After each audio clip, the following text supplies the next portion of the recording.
Why we are going to be here, and we are not going to demonstrate any workout, Councillor. We are not going to demonstrate any workout, but we are going to be present but not participate.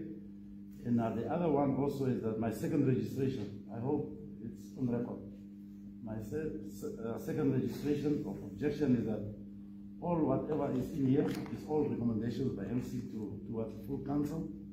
And without our participation, I see no reason the validation of recommendations recommended and also adopted by MC themselves, because they are part and parcel with the mayor and the deputy mayor, who is also an ex-officio towards the management committee. So that is my two registrations.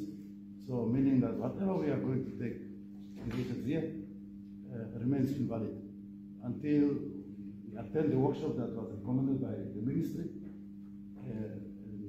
We'll come back and set the record straight and try to work orderly towards the growth of this town, the beautiful town of Walvis Bay, in order and with respect to, number one, the constitution, which is supreme of this country, and also to the act that we operate under with.